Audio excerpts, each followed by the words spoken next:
오직 믿음, 오직 믿음, 믿음으로 두려움 없으리. 오직 믿음. 어린 양들아 두려워 말아라. 주가 내 길을 인도하신다. 마라 예수를 달게 하실 주, 그 동산에서 피땀 흘리셨네. 오직 믿음, 믿음으로 두려움 없으리. 오직 믿음, 오직 믿음, 믿음으로 두려움 없으리. 오직 믿음. 어린 양들아 두려워 말아라. 주님 언제나 함께 하신다. 고난과 역경 환난 중에도 능력의 주님 너를 지키신다. 오직 믿음, 믿음으로 두려움 없으리. 오직 믿음, 오직 믿음, 믿음으로 두려움 없으리. 오직 믿음. 아멘. 오늘 우리에게 주시는 하나님의 말씀은 구약성경 시편 119편 125절에서 133절의 말씀입니다.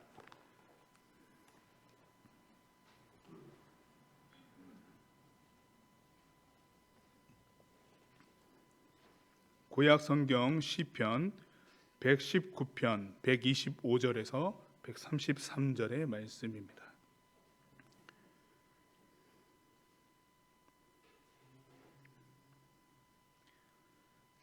이제 하나님의 말씀을 봉독하겠습니다.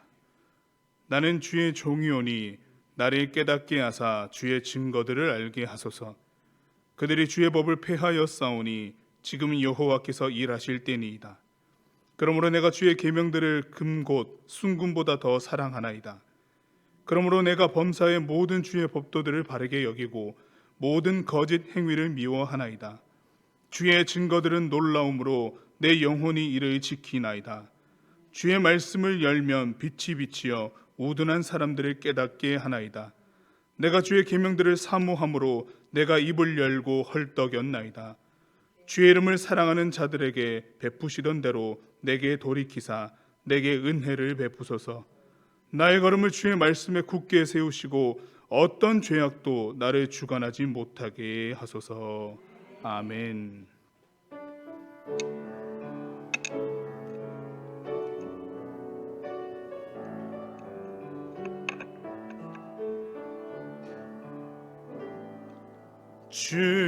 주님의 성령 지금 이곳에 임하소서.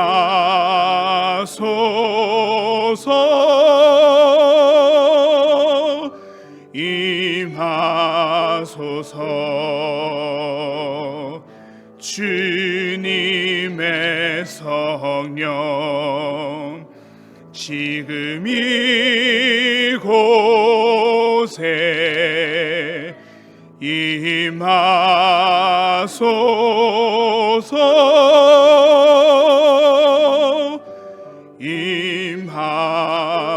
주옵소서. 아멘.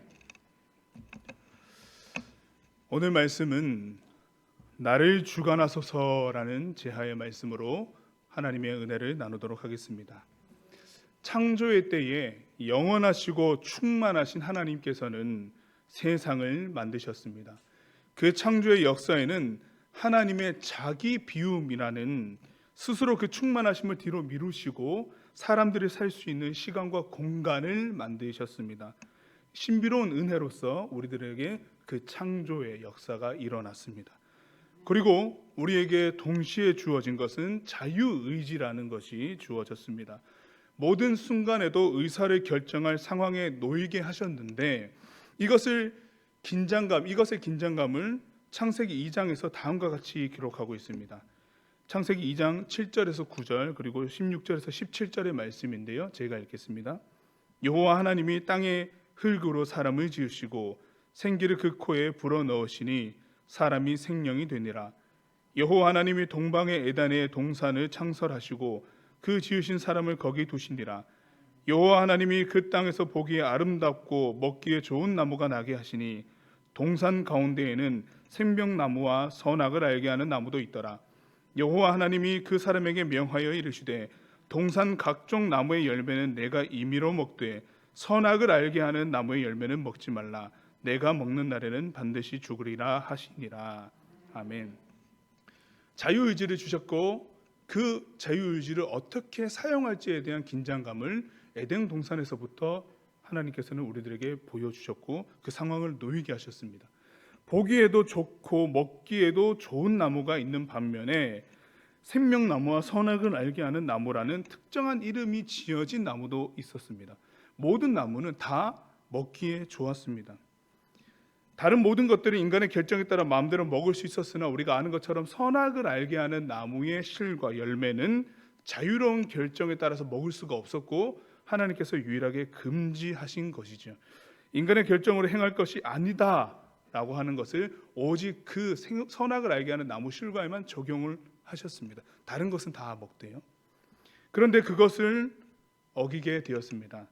반드시 죽겠다고 했던 선악을 알게 하는 나무의 열매를 먹지 말아야 할 것을 인간이 어겼습니다. 사단의 꾀임이라고 얘기할 수 있겠지만 사단 때문에 그랬다라고 책임 전가를 할 수 있겠지만은 명확한 것은 인간이 자신의 의지로 어겼습니다. 이 대목에서 적지 않은 사람들이 가지는 그리고 여기는 우리 교우분들께서도 가질 수 있는 의문점 하나가 뭐냐면 왜 하나님은 에덴에 선악을 알게 하는 나무를 두셨는가입니다. 아예 치워버리시지 왜 놔두셔서 먹게 하셨는가라고 하는 질문을 청소년들에게도 많이 받았고 청년들에게도 받았고 아이들에게도 받았습니다. 글쎄 대답이 모르겠습니다. 글쎄요 하나님 마음이시겠죠? 이렇게 그렇게 대답하면은 참 쉽겠지만은 또 목회자가 또 그렇게 대답하면 얼마나 무책임합니까? 어떻게 해서는 하나님의 마음을 알아내야 되겠다라고 하는 게 중요하겠죠. 이 질문에 선뜻 답하기 위해서는 한 가지 질문을 더 해봐야 되는데 뭐냐면 생명나무는 왜 또 거기 있었는가 이거든요. 선악을 알게 하는 나무는 먹지 말라 하셨고 생명나무 같은 경우는 먹을 수 있는 것이었습니다. 동산 중앙에 생명나무와 선악을 알게 하는 나무가 같이 있었고 열매도 같이 맺었습니다. 둘 다 먹기 좋은 거였습니다. 선악을 알게 하는 나무만 보암직한 게 아니었습니다. 모두가 다 아름다웠다라고 우리가 앞서 2장 9절에서 보면은 그렇게 말씀하고 있습니다. 다 먹기 좋았다. 선악을 알게 하는 나무 열매만 아름답고 먹음직한 것이 사실은 아니었거든요. 선악을 알게 하는 나무가 어떤 의도를 가지고 그곳에 있었던 것은 아닙니다. 하나님 거기 왜 두셔가지고 이게 아니라 원래 그런 의도가 없는 나무예요. 원래 에덴 동산에 원래 있었던 나무인데 우리가 거기 먹고 싶다라고 하는 마음을 우리가 가져서 따먹은 것이 되겠죠. 다만 하나님께서 먹지 말라고 하셨기 때문에 왜? 라는 물음표가 붙는 겁니다. 왜 먹지 말라고 하셨을까? 라고 되는 건데요. 생명나무와 선악을 알게 하는 나무는 하나님의 속성 자체를 그대로 보여주는 에덴 동산에서의 드러난 하나님의 요소입니다. 생명 누구 겁니까? 하나님의 것입니다. 선악의 구분, 하나님의 것입니다. 오로지 하나님의 것이기 때문에 선악을 알게 하는 나무와 생명나무라고 하는 것은요, 다른 어떤 나무들보다 특정하게 이름지어서 중앙에서 있게 되는 것이었죠. 그건 그냥 하나님께서 이곳에 계시다, 그리고 하나님의 영역을 명확하게 보여주는 하나님의 속성이 그대로 나타난 것인데, 사람이 이제 거기에 도전하게 되는 거죠. 창조된 세상에 인간 역시 하나님의 일원으로 살아가는 존재이지 않습니까? 모든 것이 다 하나님께 속한 것입니다. 에덴은 인간의 것이 아니라 하나님께서 창조하신 하나님의 것인데, 인간이 그 안에서 경작하고 지키는 일을 맡음으로 그런 책임을 가졌기 때문에 다른 피조물보다 상대적으로 커 보입니다마는, 어떤 것이든 하나님께서 창조하신 세상에서 잇대어 살 뿐이기 때문에 모든 것이 다 내 것이라는 개념은 사실은 없어요. 그래서 우리는 나그네이지 않습니까? 내 것이라는 개념이 없습니다. 그럼에도 불구하고 생명도 하나님께로부터 받은 것이고, 생명을 불어넣으셔서, 생기를 불어넣으셔서 생명이 되게 하셨지 않습니까? 생명을 받았고, 에덴 동산에서 즐길 모든 것도 받은 존재라고 하는 것을 우리가 알 뿐인데, 다만 그것에서 은혜를 누릴 뿐인데, 생명도 받은 것이고 선악은 인간에게 없던 기준이었는데요, 이것에 대한 도전을 하기 시작했던 거죠. 인간의 주장에서 어찌할 수 있는 것이 아니었습니다. 이런 것을 볼 때에 생명나무나 선악을 알게 하는 나무나 인간에게 주신 것이 아니라 하나님께서 창조하신 세상에 나타나 있는 하나님의 드러난 흔적, 내가 여기 함께 있다라고 하는 드러난 흔적일 뿐인데, 그 중에 생명나무에서 나는 열매는 먹어도 되도록 허락하신 것이고, 선악을 알게 하는 나무의 열매는 이건 내가 공유하지 않겠다라고 하신 것이죠. 이 말씀은 인간을 보호하는 것이었지, 쓸데없이 긴장감을 주려고 시험하시려고 테스트하려고 놔둔 것이 아니죠, 사실은. 그러나 인간의 자유의지라고 하는 것들이 스스로의 시험을 만들어내기 시작을 합니다.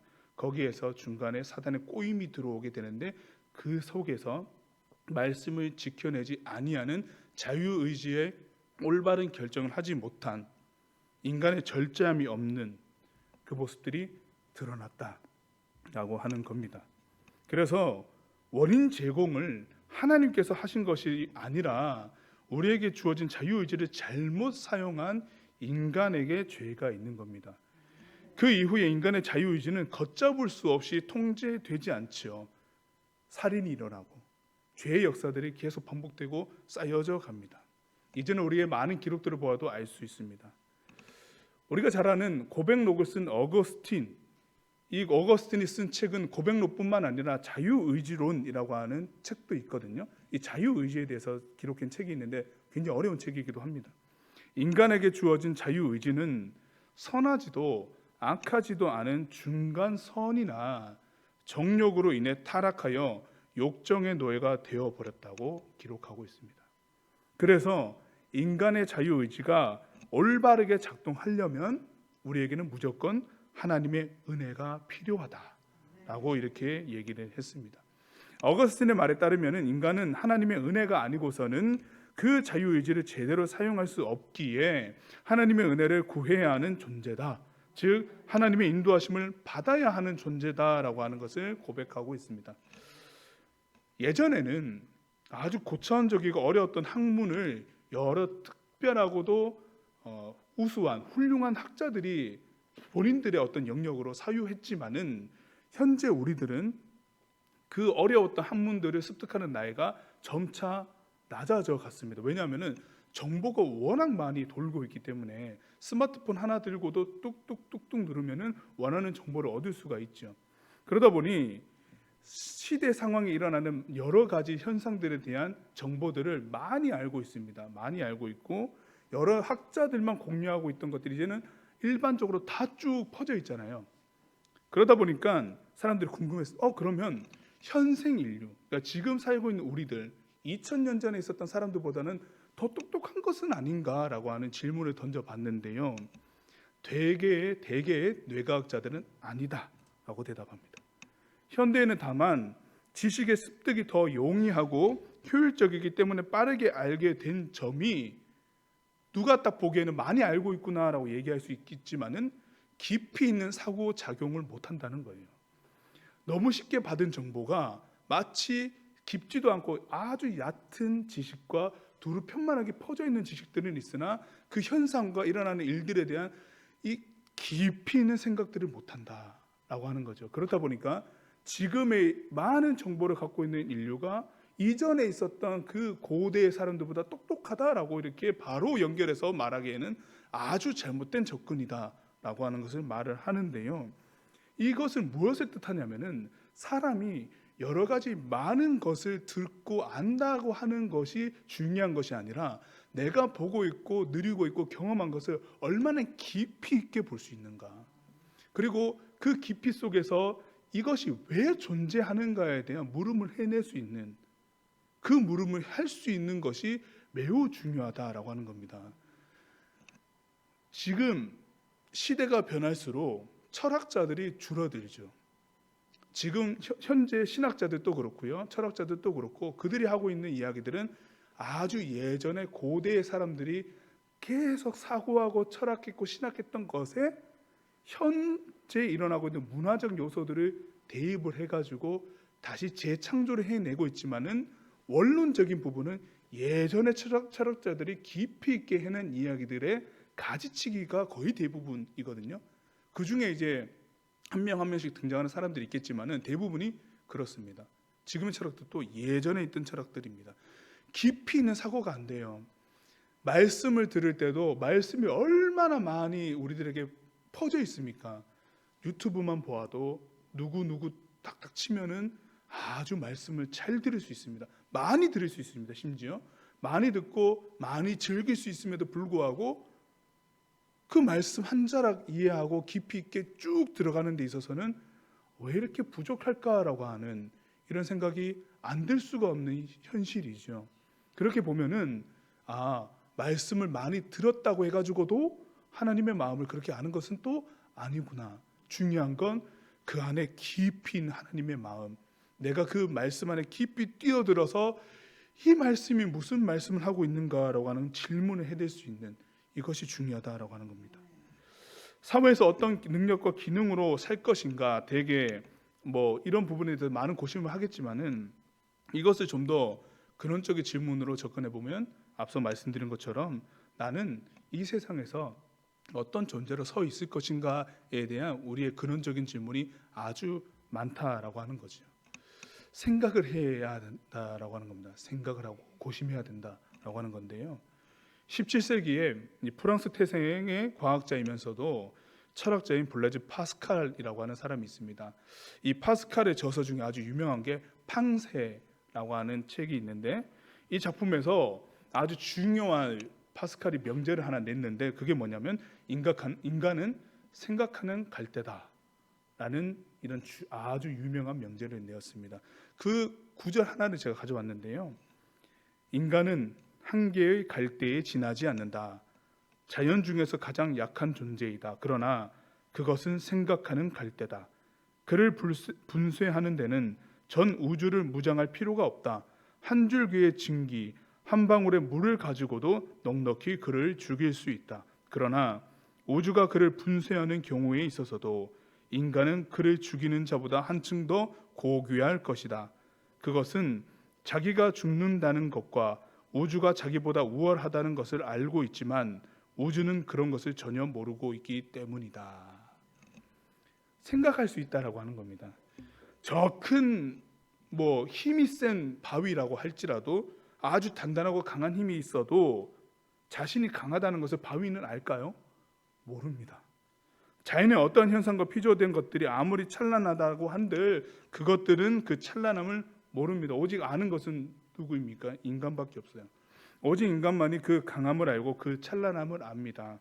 그 모든 것을 창조하시고 보시기에 좋았다고 말씀하시는 하나님은 그러면 그 어떤 것보다도, 그 어떤 존재보다도 더 고귀할 수밖에 없겠지요.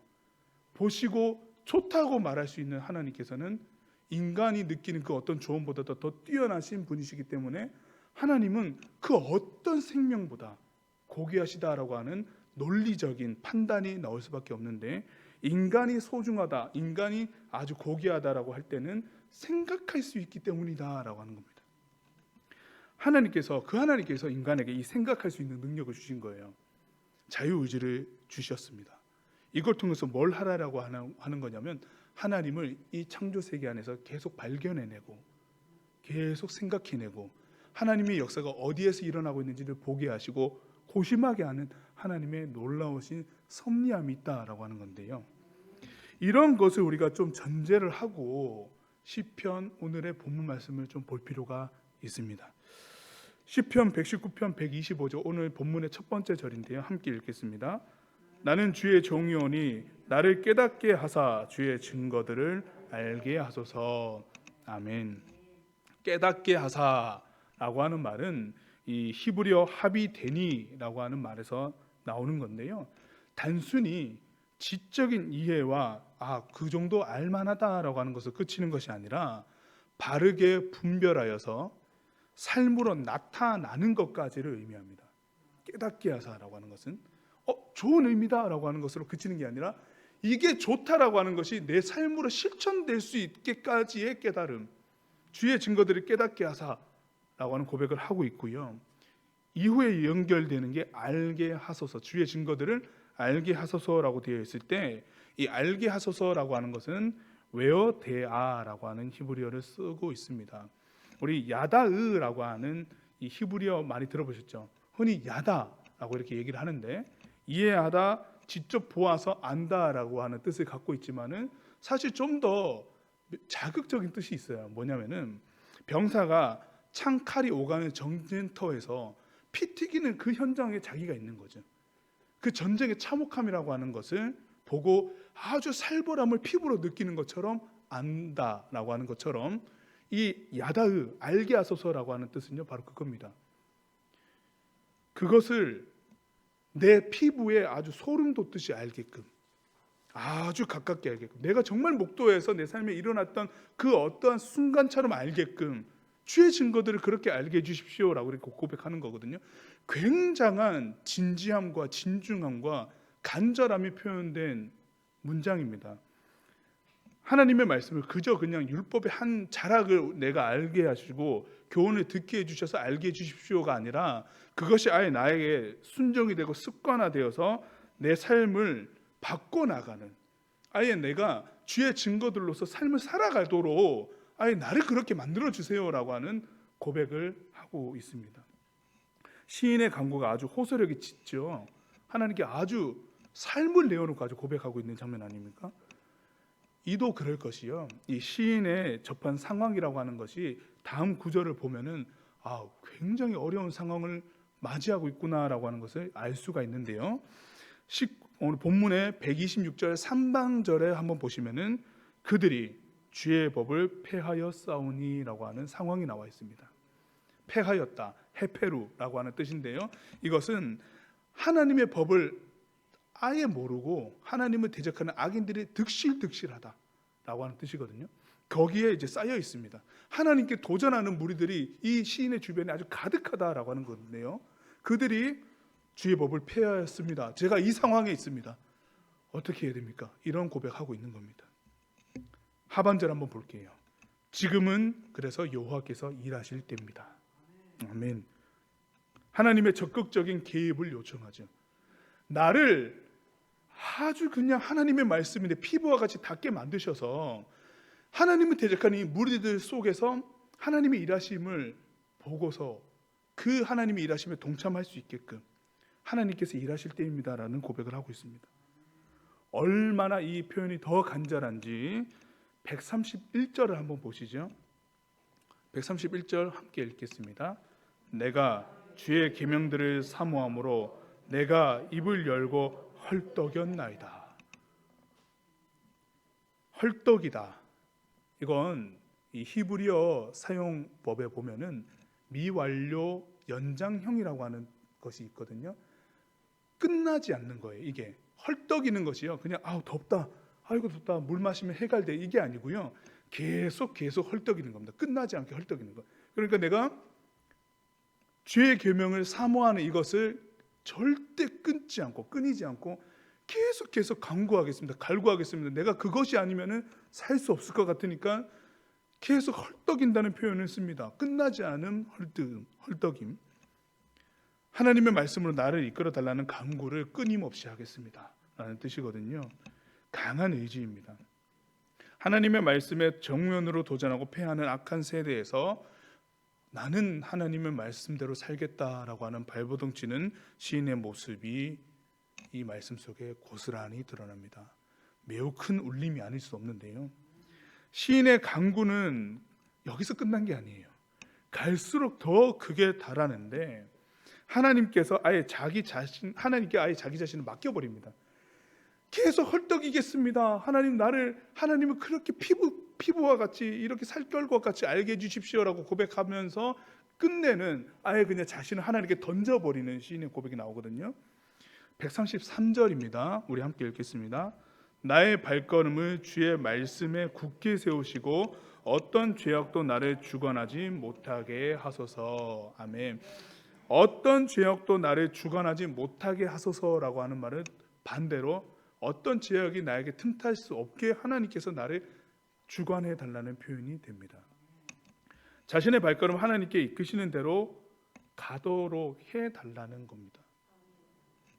일시적인 움직임이 아니라 삶의 구체적인 순간순간마다 그렇게 해 주십시오 라는 표현입니다.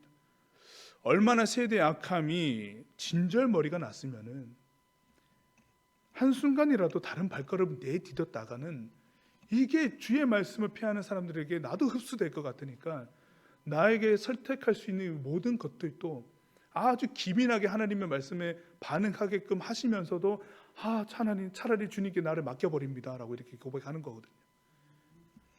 시편 119편, 오늘 우리가 읽고 있는 119편은 저자와 저작 시기가 불분명하지만은 다윗의 시편이라고 많이들 이야기합니다. 다윗의 살아생전에 사울을 피해서 도망다니고 자기 아들 압살롬을 피해서 도망다녔던 그 도피 생활들이 있지 않습니까?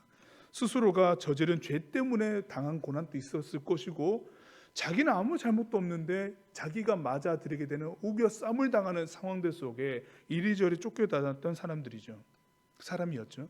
하나님께 매달리기를 무수히 많이 매달렸던 인물이었고 그의 삶이 평탄해서 하나님께 이런 고백한 거 아니죠. 엄청나게 굴곡진 인생 속에서도 하나님께서 나를 붙들어 주셔야지만 내가 살 수 있겠습니다 라는 고백을 해냈던 왕이기 때문에 우리에게도 매우 중요하고 이스라엘 속에서도 매우 위대한 인물로 손꼽히는 인물일 텐데요, 매우 불안정하고 위태한 나날이 많고 그 인생 속에 엎치락 뒤치락 하면서 하나님을 붙잡으려고 했던 신앙의 이 결단이 다윗을 그토록 우리가 본받고 싶어하는 인물로 만들었지 않겠습니까? 그의 고백이다라고 하는 것을 볼 때에 그 상황과 우리가 읽어내었던 성경의 기록들을 기억만 해보아도 그 마음이 어땠을까? 신앙의 선조의 이 마음은 어땠을까? 지금 나는 어떠해야 될까라고 하는 것은 고스란히 연결됩니다. 시편 119편은 150편에 달하는 시편 중에서 가장 긴 시죠, 우리가 아는 것처럼. 그러나 그 내용 면에서는, 가장 긴 시나 그 내용 면에서는 간단합니다. 율법 시편이라고도 얘기를 하겠지만은 그 내용 면에서 아주 간단하게 한 문장으로 요약을 하자면 이겁니다. 하나님의 말씀이 나를 주관하소서. 아멘. 이 고백이거든요. 하나님의 말씀이 나의 주인이 되어서 나를 책임지고 관리하여 주십시오. 나를 책임지고 관리해 주십시오. 통치권 자체를 내가 아닌 하나님께 내어드리면서 저를 이끌어 가 주십시오. 이끌어 가 주십시오. 하나님이 나에게 자유의지를 허락하셨으나 이 자유의지는 하나님의 은혜가 아니고서는 올바른 길로 갈 수가 없으니 아예 나를 관리해 주세요. 하나님이 직접 나를 수정해 주시고 이끌어 가주십시오라는 고백하는 거죠. 우리가 늘 드려야 할 기도 제목이 아닐 수 없습니다. 새벽마다 우리가 기도할 때 하나님 이 모든 상황 속에서 나를 주관해 주십시오라는 고백하잖아요. 이게 우리 매일의 삶 속에서 끊이지 말아야 될 고백입니다. 나를 주관해 주십시오. 내가 오늘 이 고백을 못했다 하더라도 사실 여러분, 우리가 알게 모르게 하나님 나를 주관해 주십시오라는 고백을 일주일에 적어도 한 번 정도는 하고 있습니다. 어디서 하냐면요, 주일 예배 때 하고 있어요. 예. 사도신경이나 주기도문이 아니라 하나님 나를 주관해 주십시오라는 고백을 어디에서 하고 있냐면 봉헌에서 하고 있어요. 봉헌은 단순히 우리가 준비한 예물만 드리는 행위로 그치는 것이 아닙니다. 그 안에 우리 삶에 대한 내용들이 들어가 있잖아요. 내가 어떻게 살았는지, 그 곳곳마다 하나님의 은혜가 있었습니다, 하나님이 나를 이렇게 인도하셨습니다라는 고백들이 봉헌에 다 담겨 있잖아요. 간절한 요청이, 소망이 담겨 있는 게 봉헌인데, 그것을 또 기도 제목으로 써서 내시기도 하잖아요. 봉헌에는 여러 종류의 헌금이 있겠지만은 그 중에서 이 11조라고 하는 것이요, 나를 주관해 달라고 하는 표현에 아주 구체적인 고백들이 담겨져 있습니다. 고대 중근동 사회에서는 이 11조의 형태를 조세 제도로 매겨놨거든요. 어느 왕에 속한 백성이라고 하면은 11조는 당연히 내는 것이어서 11조 내는 것을 그렇게 특별한 행위로 보진 않았습니다. 당연히 내야 된다라고 하는 것이었는데, 우리 성경 기록에 보면 이 11조가 최초로 등장한 게 창세기 14장이죠. 아브라함과 조카 롯이 있다가 그 시나이 평지에 있는 연합군들이 쳐들어와서 가족들을 다 볼모로 잡아가 버리잖아요. 아브라함이 그 아내와 조카 롯을 데려가기 위해서 사병을 꾸려서 가서 전쟁을 이기고 돌아오다가 누굴 만납니까? 살렘 왕 멜기세덱을 만납니다. 어디에서 왔는지도 모르고, 살렘이라고 하는 것을 말 그대로 뭐 예루살렘과 직결시켜서 말할 수도 있겠지만은 성서학적으로 보면은 그렇게 일맥상통하게 여기거는 않은 게, 살렘이 어딘지를 몰라요. 살렘이 어딘지는 모르고 다만 평화의 왕이다라고 하는 고백 정도는 알 수 있는데, 이 살렘 왕 멜기세덱이 등장해서 축복합니다, 아브라함을. 그 아브라함이 이제 멜기세덱에게 자신의 전리품 중에 10의 1조를 떼어서 드리잖아요. 이게 하나님께서 나에게 큰 은혜를 베푸셨습니다라고 하는 그 고백으로 우리가 받아들이고 있지만은, 사실 그 고대 중근동 사회에서의 11조에 대한 개념으로 볼 때는 당연한 행위를 아브라함이 왕에게 한 거거든요. 근데 이 행위가 왜 특별하냐면, 그때 당시에 존재하지 않았던 어떤 왕이 등장했다라고 하는 것이고, 살렘 왕, 평화의 왕이라고 하는 존재는 하나님께서 보내신 존재다라고 하는 것을 우리가 의미적으로 알 수밖에 없잖아요. 그렇기 때문에 아브라함이 왕에게 11조를 드린 행위는 매우 당연한 행동이었으나, 그것이 우리들에게 특별한 이유는 하나님의 평화의 왕으로서 존재하시는, 마치 하나님께서 우리 가운데 함께 하시면서 그 평강을 말씀하시는 하나님께 우리의 감사한 고백을 드린 것처럼 신학적 의미를 부여했을 때에 이 11조는 굉장히 중요한 의미로 우리에게 다가오게 되는데, 그래서 행위 자체는 당연한 행위였으나 그 행위 자체에 드러나는 의미는 내가 하나님께 속해 있습니다, 내가 이 왕에게 속해 있습니다라고 하는 행위가 되는 거죠. 그거를 하나님께서 나에게 베푸신 은혜와 그것에 대한 반응으로서 내가 낸다라고 하는 고백으로 나타낼 때에 이 11조라고 하는 고백들이 하나님께서 나를 주관하신다라고 하는 고백으로 우리에게 해낼 수 있는 고백이 됩니다. 그래서 11조는요, 하나님이 나에게 어떠한 일을 해 주셨기 때문에 드리는 것도 아니고, 그러니까 내가 뭔가 받았으니까 드리는 게 아니라, 우리가 하나님께 속한 백성이다라고 했을 때는 그 관계성 속에서는 당연히 드려야 될 부분으로 우리에게 다가와 있습니다. 그리고 11조를 드린다라고 했을 때는 내가 어떤 축복을 받아내겠다라고 하는 의미로 11조 드리는 것이 아니죠. 어떤 표현입니까? 내가 하나님께 속히 있습니다라고 하는 그 표현 하나만 하는 겁니다. 사실 11조가요. 나의 주관자가 누구이신가라고 하는 것을 고백을 11조를 내면서 명확히 드러내는 겁니다. 나의 주관자는 하나님이십니다라고 하는 표현이 드릴 때 해지는 거거든요. 그래서 우리는 11조를 드릴 때 분명 그런 고백을 들으셨겠지만은 매주마다 이 고백을 하는 겁니다. 예배 순간마다 나의 주관자는 하나님이십니다. 우리는 11조를 드림으로 하나님께서 나를 주관하십니다라는 고백을 계속하고 있습니다. 하나님께서 나를 주관하신다는 고백은 나의 생각이 하나님께 종속되어서 자유가 없을 것이다 라고 하는 뜻이 아닙니다. 어디 누군가에게 내 모든 생각과 마음을 맡겨버리면, 그러니까 구속되어 버리면 내 판단은 없고 시키는 것만 해야 된다라고 하는 생각이 들 수 있겠지만은, 오히려 진리가 우리를 더 자유롭게 한다라고 하는 예수님의 말씀처럼 우리의 모든 자유의지를 하나님께 맡겨드리면 그 은혜의 빛비침을 받았을 때에는 우리 자유의지의 사용함이라고 하는 것, 더욱 선명한 선택이 될 것이고 분명한 가치 판단을 할 수 있는 기준이 세워지는 것이 됩니다. 다른 어떠한 상황들, 다양한 상황들 속에 무엇을 선택해야 될지 모른다라고 했을 때 우리의 이런 자유의지라고 하는 것이 내가 생각한 경험과 노하우에만 집중되어서 한다고 했을 때는 언제나 그 결과들이 엇나갈 수 있을 가능성이 매우 높습니다. 왜냐하면 나의 선택이라고 하는 것은 반대급부로 봤을 때는 아닌 결정들이 참 많을 때가 있잖아요. 근데 하나님께 맡겨드리고 해내는 결정이라고 하는 것은 어거스틴이 고백한 것처럼 하나님께서 원하시는 결정으로 나아갈 수 있는 아주 그 가능성을 열어두는 것이 되겠지요.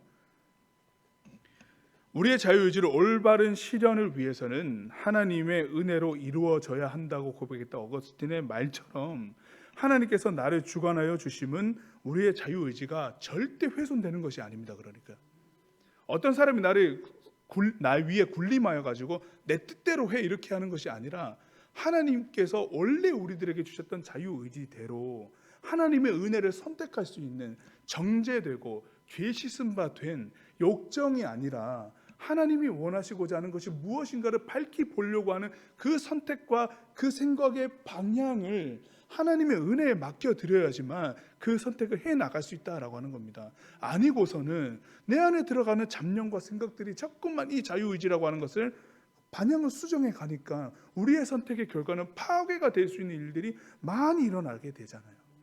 그렇기 때문에 원래 우리를 창조하신 하나님께 이 모든 것을 내어드림으로 그 주관하시는 하나님의 그 은혜에 내어드림으로 거기서부터 다시 시작해야 된다라고 하는 것을 이야기하는 거죠. 하나님의 은혜에 나를 비춰야 됩니다. 하나님께서 나를 주관하여 주신다는 것에 나의 자유의지까지도 맡겨드려야 됩니다. 그리고 나서 나의 생각과 내 판단을 인도해 가시는 하나님께서 일하실 것을 기대하며 나가야 됩니다. 그래서 시인이 이렇게 고백한 겁니다. 나를 주관하여 주십시오. 우리는 갈수록 믿음을 지키기 어려운 시대를 맞이하게 될 겁니다. 지금보다 시대가 더 지나면 지날수록 무엇가 맞지, 무엇이 나에게 맞지 않지를 결정하기가 갈수록 어려운 시기를 겪게 될 겁니다. 이미 젊은 세대들은 더 그렇습니다. 예전과는 다른 교회 안의 모습도 많이 보고 있습니다. 우리는 그렇게 경험하고 있지 않습니까? 문화는 변하고 형태는 바뀔 수는 있겠지만은 이 하나님을 향한 믿음과 신앙의 고백은 변질할 것이 아닙니다. 우리의 긴장은 늘 이것에 있는 거죠. 그러니까 무엇을 선택하고 어떤 인도하심에 따라 살 것인가, 나는 어떤 존재로 오늘을 살아갈 것인가 라고 하는 이 생각과 고민과 기도의 깊이가 우리들에게는 늘 긴장함으로 있어야 된다라고 하는 겁니다. 그렇기 때문에 떠나지 않는 우리들의 물음에 대해서 우리가 즉각적으로 한 가지의 답을 하며 삼고 기도해야 될 것은 하나님 나를 주관해 주십시오.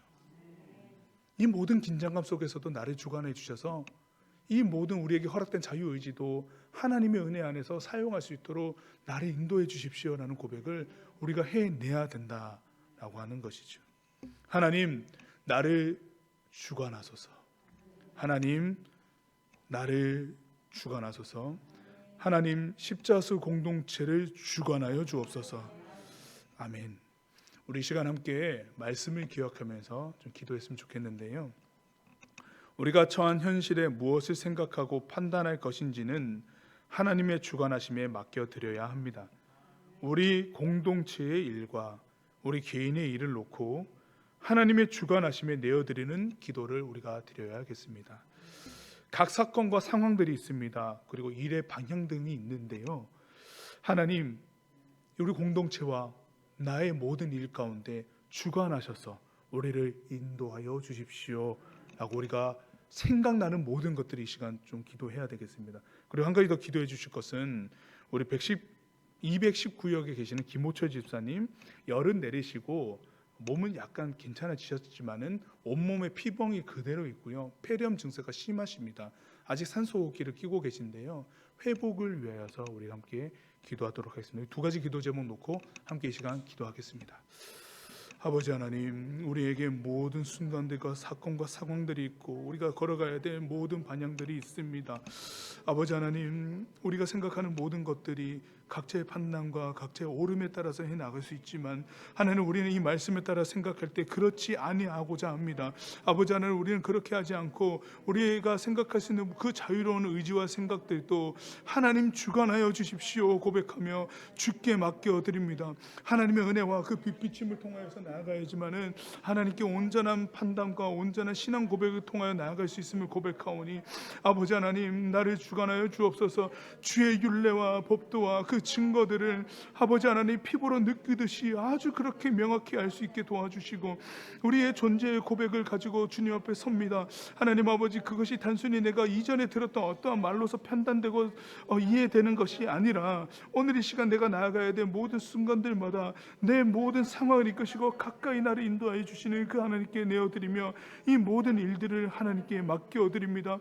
우리에게 이 마음과 이 생각을 주셨으니 그 깊이를 더해가고 고심하고 나아갈 때에 주여, 주의 성령께서 함께 하시고 이 자유의지를, 각자에게 주어진 자유의지와 우리 공동체가 해나가야 될 모든 판단 가운데, 나아가야 될 모든 길의 반영 가운데 주께서 함께 하시고 내려다 하시기를 간절히 소망합니다. 주님, 주관하여 주옵소서. 주님, 이 공동체의 모든 상황 가운데 주님 주관하여 주옵소서. 우리의 모든 생각과 걸음을 주관하여 주옵소서. 그리고 이 공동체를 이루는 각 개인의 모든 상황들이 있고 모든 이야기들이 있는데 그 모든 족속마다 주님께서 역사하시며 아버지 하나님 주관하여 주시길 원합니다. 주님 안에서 점검받고 주님 안에서 바르게 생각되어진 그것을 가지고 하나님께 서며 주님께 나아가기를 소망하오니 우리의 모든 심령과 생각을 주관하여 주옵소서.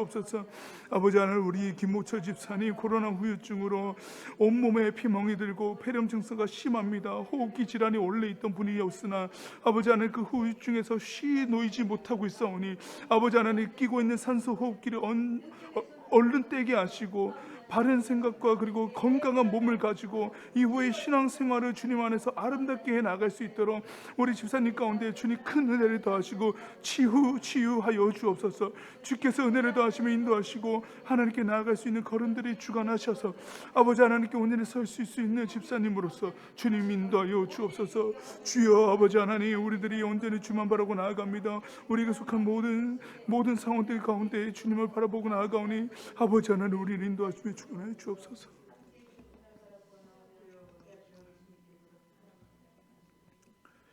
하나님, 우리의 생각은 조각조각 깨어져 하나님의 마음과 뜻을 헤아리는데 턱없이 부족합니다. 하나님의 역사는 시간이 한참이나 지나서야 조금씩 깨닫는 우준한 백성이오니 친히 주관하시어 우리의 삶의 방향을 잡아 주옵소서. 하나님, 코로나 후유증으로 위독하신 김호철 집사님의 심신을 지켜주시고 회복시키사 자리에서 일어나게 하시고 부활하신 예수님 찬양하며 신앙생활을 건강히 해나갈 수 있도록 은혜를 베풀어 주옵소서. 우리 십자수 공동체에 일어나는 모든 일들 가운데 주여 친히 주관하여 주옵소서. 예수님의 이름으로 기도드립니다. 아멘. 공동체의 소식 전하도록 하겠습니다. 십자수 공동체는 예배하는 공동체, 사귐의 공동체, 선교하는 공동체를 지향합니다. 여기에 방점이 있으므로 함께 공동체의 영적 발걸음에 한 걸음 다 내딛어 주시기를 부탁드립니다. 수요 기도회 그리고 주일 1, 2부 차량 운행이 있습니다. 지금 우리가 알고 있는 분들은 모시러 가는데요. 차량 운행이 필요하시면 언제든지 말씀을 해 주십시오. 그러면 스케줄을 짜서 모시러 가겠습니다. 부담스러워하지 마시고, 내가 괜히 먼데 살아가지고 폐 끼친다 생각하지 마시고 네, 너무 그런 말을 많이 들었어. 네, 여기 와서 예배하신다는 것 자체 그 마음이 귀하니까요. 마땅히 갑니다. 지금 차량 운행 저도 하고 있는 거 아시죠? 제가 갑니다. 신청해 주십시오. 운전 제법 잘합니다. 네. 네. 교회 대표 번호가 이제 개통이 되었는데요. 031-655-0501입니다. 이 번호로 연락을 해주시면은 우리 교육자들이 받으니까요. 언제든지 전화 주시고요. 네, 밥 먹었냐 이런 전화해 주셔도 되겠습니다. 식사하셨어요? 이렇게 전화해 주셔도 되고요. 이 번호로 전화가 오면은 십자수 공동체에서 전화 왔구나라고 여겨 주시면 됩니다. 전화 끊지 말아 주세요. 거절하지 마시고. 네. 묵상에 열심을 내시길 바랍니다. 새벽기도에 우리 매일 성경 본문으로 하고 있습니다. 룻기를 지금 보고 있는데요. 매일 성경 5, 6월호가 우리 교육자실로 문의해 주시면은 구입하실 수 있거든요. 물론 개인적으로도 구입하실 수 있는데요. 교회에 있으니까 말씀해 주시면은 5, 6월호 사용하실 수 있도록 제공해 드리도록 하겠습니다. 공짜는 아닙니다. 네. 공동체 소식 여기까지입니다. 우리 찬송하겠습니다.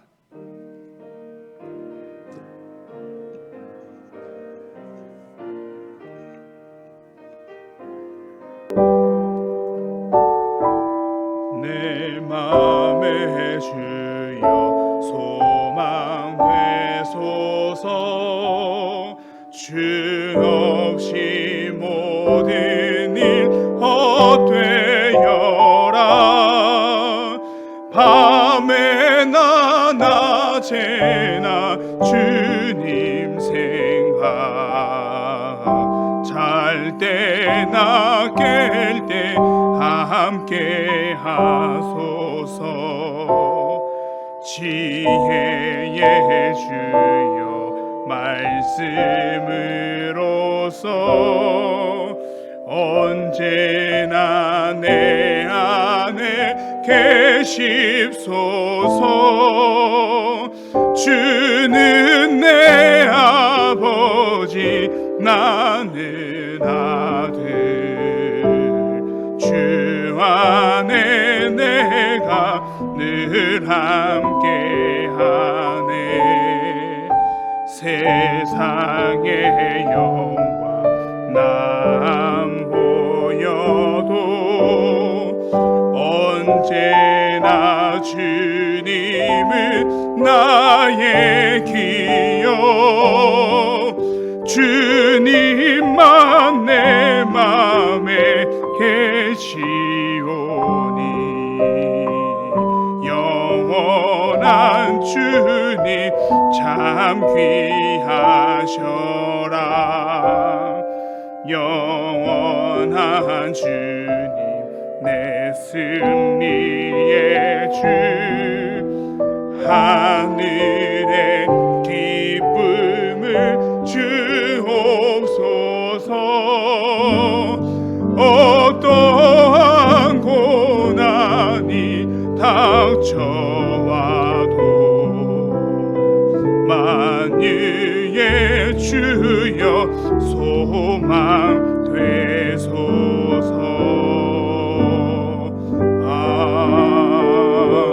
아멘.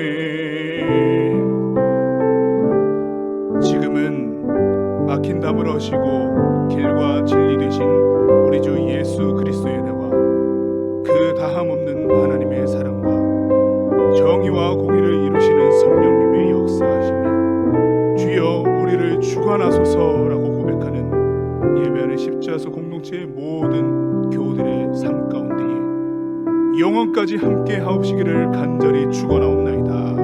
아멘. 일어서서 찬양하겠습니다. 시작됐네. 우리 주님의 능력이 나의 삶을 다스리고 새롭게 하네. 자유하네. 죄와 사망으로부터 나의 삶은 변하구나. 충만하네. 은혜로다. 주의 은혜 한량없는 주의 은혜. 은혜로다. 주의 은혜 변함없는 신실하신 주의 은혜. 은혜로다.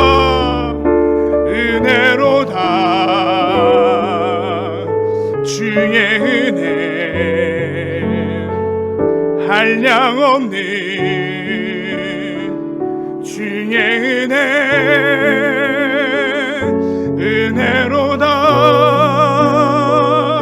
주의 은혜 변함없는 신실하신 주의 은혜